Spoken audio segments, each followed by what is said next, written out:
হাবিব রাদিয়াল্লাহু তাআলা আনহুকে এবার যখন মুসাইলামাতুল কাজ্জাব বন্দী করলো, এবার মুসাইলামাতুল কাজ্জাব কয়, তুমি বলো নবী হযরত মুহাম্মদ সাল্লাল্লাহু আলাইহি ওয়াসাল্লাম নবী না আমি নবী, এটা তুমি সাক্ষী দাও। হাবিব রাদিয়াল্লাহু তাআলা আনহু নিজের জীবনের কথা চিন্তা করে না। হাবিব রাদিয়াল্লাহু তাআলা আনহু বন্দী অবস্থায়ও কেমন ঈমান তাদের, কেমন ঈমানের পরীক্ষার মধ্যে আছেন। হাবিব রাদিয়াল্লাহু তাআলা আনহু হাত উঠায়া বলে, আশহাদু আল্লা ইলাহা ইল্লাল্লাহু মুহাম্মাদুর রাসূলুল্লাহ সাল্লাল্লাহু আলাইহি ওয়াসাল্লাম। এই জন্য বলতেছিলাম বন্ধুরা আমার, আল্লাহর নবী বিশ্ব নবী রহমাতুল লিল আলামিন, আল্লাহর নবীর সাহাবীদের উপর কেমন ঈমানের পরীক্ষা আসতো, আমাদের উপর তেমন ঈমানের পরীক্ষা আসে না। সাহাবীদের উপরে যেমন ঈমানের পরীক্ষা আসতো, আমাদের উপরে তেমন ঈমানের পরীক্ষা আসে না। আল্লাহর নবীর একজন সাহাবী হাবিব রাদিয়াল্লাহু তাআলা আনহু, যিনি আল্লাহর রাসূল সাল্লাল্লাহু আলাইহি ওয়াসাল্লামের প্রিয় একজন সাহাবী,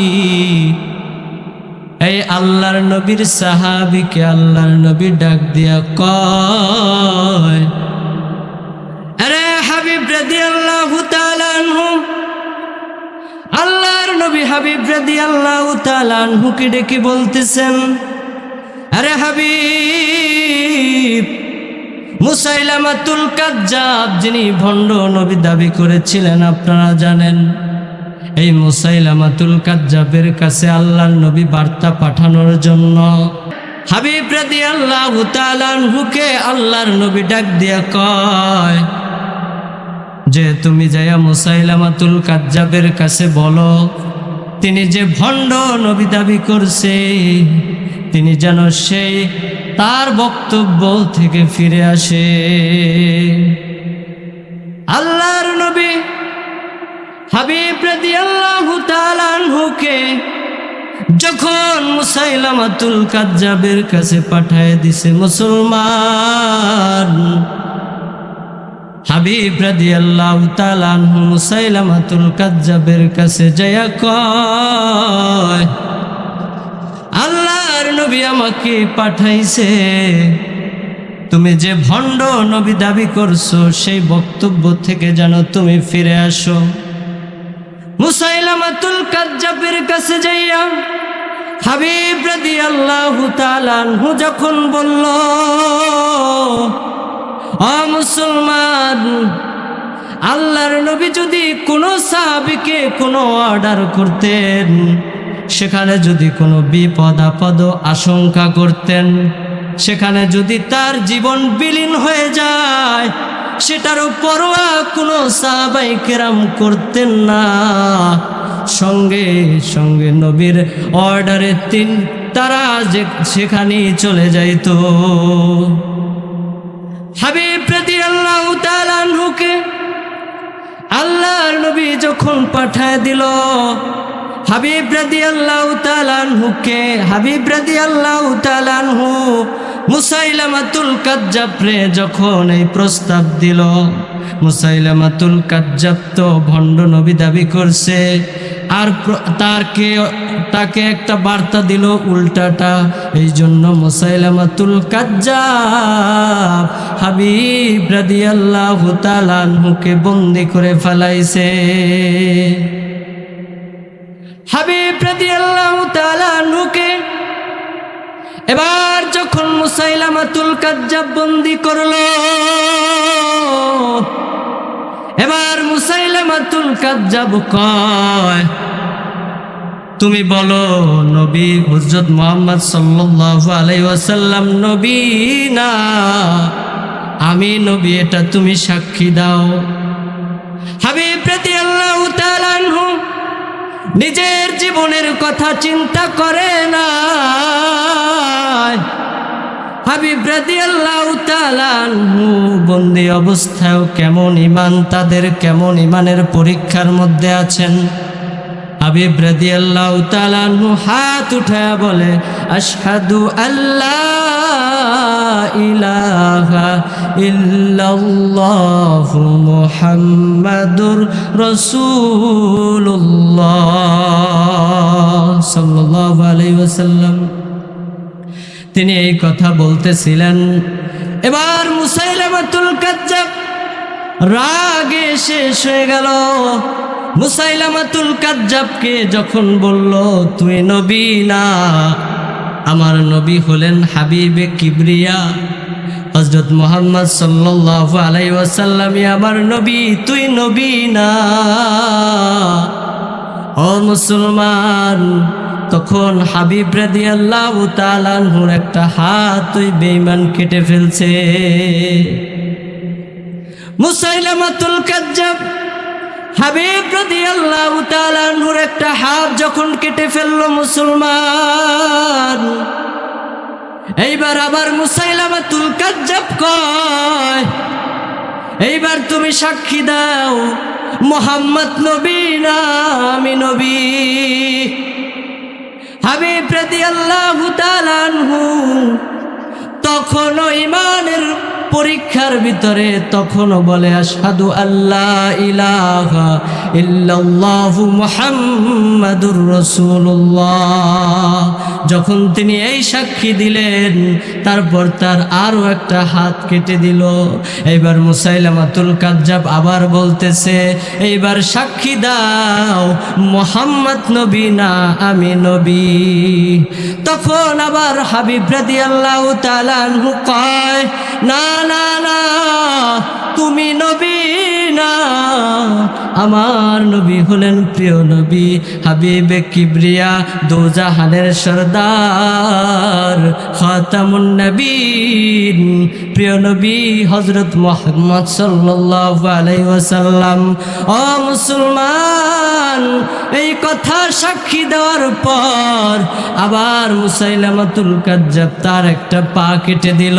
আবার জিজ্ঞেস করলো এইবার বলো আমি নবী মুহাম্মদ নবী না। আবার যখন হাবিব রাদিয়াল্লাহু তাআলা আনহু পূর্বের মতো আগের মতো আবার সাক্ষী দিল, এইবার তার আরো একটা পা কেটে দিল। এইবার যখন আবার প্রস্তাব দেয় হাবিব রাদিয়াল্লাহু তাআলা আনহুর প্রত্যেকটা অঙ্গ কাইটা ফেলাইছে। এইবার তার যখন আবার তিনি সাক্ষী দিলেন এবার তার জিহ্বাটা কেটে ফেলল। এইবার আবার তারে বলে এইবার সাক্ষী দাও। এবার তার পুরা অঙ্গ কাইটা ফেলাইছে, জিহ্বাটাও কাইটা ফেলাইলো। এইবার তিনি কিভাবে মুখে উচ্চারণ করবে? ও মুসলমান, হাবিব রাদিয়াল্লাহু তাআলা আনহুর কাছ থেকে শিক্ষা নাও। ওই মুসলমান হাবিব রাদিয়াল্লাহু তাআলা আনহু তখন মুসাইলামাতুল নামের বেঈমান ভণ্ড নবী দাবি করো তাকে মাথা নাড়ায় বলতেছে না না না তুই নবী না, আমার নবী হলেন হযরত মুহাম্মদ সাল্লাল্লাহু আলাইহি ওয়াসাল্লাম। আর তার পুরা অঙ্গ যখন কাইটা ফালাইল, শেষবারের মতো যখন তার এই প্রস্তাব দেয়, যখন তিনি মানলেন না তখন তার শরীরটা টুকরা টুকরা কইরা বেঈমান কাইটা ফালাইছে, পুরা টুকরা টুকরা হয়ে গেল। এইবার তার মায়ের কাছে সাহাবীরা খবর পাঠাইছে, ওগো মা, তোমার সন্তান হাবিবকে ওই বেঈমানের দলেরা টুকরা টুকরা কইরা ফেলাইছে। হাবিব রাদিয়াল্লাহু তাআলা আনহুর মায়ের কেমন ঈমান! ও আমার পর্দার অন্তরালের মায়েরা, কথাগুলো দিলের কান দিয়ে শুনবেন। এখন যদি আপনার সন্তানরা কোনো মিছিলে যাইতে চায়, তখন আপনারা আপনাদের সন্তানকে বাধা দেন না, না এখানে বিপদ হবে। ফিলিস্তিনের কোনো মিছিলে গেলে আপনার সন্তানকে বাধা দেন না, না না এখানে সমস্যা হবে। কিন্তু যখন সাহাবায়ে কেরামদের মা তাড়াতাড়ি আল্লাহর নবী যখন যুদ্ধের ঘোষণা করতেন, তাদের ছোট্ট বাচ্চাকেও আল্লাহর নবীর সাথে জিহাদে পাঠাতেন। এ মুসলমান, হাবিব রাদিয়াল্লাহু তাআলা আনহুর ঘটনা যখন তার মায়ের কাছে বর্ণনা করে সাহাবায়ে কেরাম, তখন তার মা কি জবাব দিল, কথাগুলো দিলের কান লাগাই শুনবেন। তখন তার মা বলে, লিহাজাল ইয়াউমা আরদাতুহু, এই দিনটি দেখার জন্যই আমি আমার সন্তানকে দুধ পান করিয়েছিলাম। শহীদ হওয়ার জন্য মায়ের কেমন তার মনে আশা, আর এখন আমাদের কেমন আশা। বন্ধুরা আমার, এই জন্য বলতেছিলাম আমাদের উপরে ইমানের পরীক্ষা আসবে। সাহাবীদের উপর কঠিন ইমানের পরীক্ষা আসছে, আমাদের উপরে কি এমন কঠিন পরীক্ষা আসছে? না না না, আমাদের উপরে এমন কঠিন পরীক্ষা আসে নাই। এই জন্য মাঝে মধ্যে আমাদের উপরে ইমানের পরীক্ষা আসলে ধৈর্য ধারণ করতে হবে, আল্লাহর কাছে সাহায্য চাইতে হবে, ইমান হারা হওয়া যাবে না। বন্ধুরা আবার, ইমানের যে পরীক্ষা আমাদের ভিতরে আসবে, এটা আল্লাহ তাআলা বলেছেন যে ক্ষুধার মাধ্যমে, অভাবগ্রস্তের মাধ্যমে বিভিন্নভাবে আমাদের মাঝে পরীক্ষা আসবে।